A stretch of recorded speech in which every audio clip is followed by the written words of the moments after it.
बात मौसम के मिजाज की करते हैं, क्योंकि चिलई कलान रुखसत पजीर हो चुका है और चिलई कलान के रुखसत पजीर होने पर जिस तरीके का मौसम का मिजाज था उस पर तो लगातार खबर आ ही रही थी, लेकिन चिलई खुर्द भी लगभग इसी तरीके का मौसम का मिजाज बनता हुआ नजर आ रहा है। चिलई कलान जिस तरीके से सूखा और रूखा ही निकला है उसी तरीके के मौसम के मिजाज की खबर आ रही है। चिलई खुर्द से भी ड्राई एंट्री हो गई है कश्मीर के अंदर चिलई खुर्द की, और कोई भी जो पेशन गोई आई है वो 5 फरवरी तक बताई गई है कि कोई भी बड़ी मौसमियाती तब्दीली नहीं देखने को मिलेगी। ताहम बालाई इलाकों के अंदर हल्की से दरमियाना दर्जे की बर्फबारी का इम्कान जो है वो रियासती महकमे मौसमियात की तरफ से कहा जा रहा है। मेट की तरफ से ये साफ कर दिया गया कि बालाई इलाकों के अंदर जो हल्की बर्फबारी होगी और इस दौरान पीर पंचाल की पहाड़ियों पर सफर करने से कहा गया है कि वो एडवाइजरी जो रियासती इंतजामिया और जिला इंतजामिया की तरफ से दी जाएगी उस पर बराबर गौर करें और उसी के तहत जो है वो काम करें।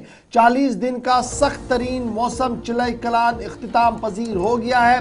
ताहम चिलई कलान के दौरान किसी तरीके की भी कोई जबरदस्त बर्फबारी देखने को नहीं मिली है। हल्की बर्फबारी हुए मौसमियाती तब्दीली का असर जो है वो खासा देखने को मिला है। बर्फ और बारिशें न होना, डेट मीन जो हमारा ग्राउंड वाटर टेबल है वो मुसलसल बदल रहा है। और कल भी हमने आपको बताया कि किस तरीके से मौसमियाती तब्दीली का असर जो है वो देखने को मिल रहा है और आने वाले दिनों में किस तरीके से इससे मुश्किलों का आगाज हो सकता है। 29 रोजा एक और चिलई कलान जिसे आप चिलई खुर्द कहते हैं वो 20 दिन के लिए चिलई खुर्द जो है वो आ चुका है।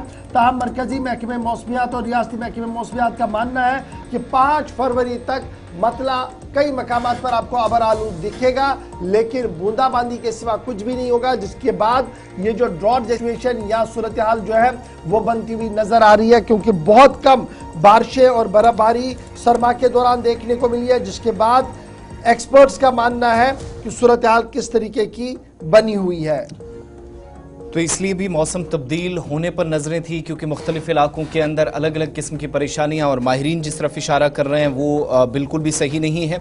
लेकिन इसके साथ साथ एक और ख़बर ज़रा आपको बताना बहुत ज़रूरी है। हल्की बर्फबारी कल और परसों होगी या नहीं इसकी पेशन गोई की गई है।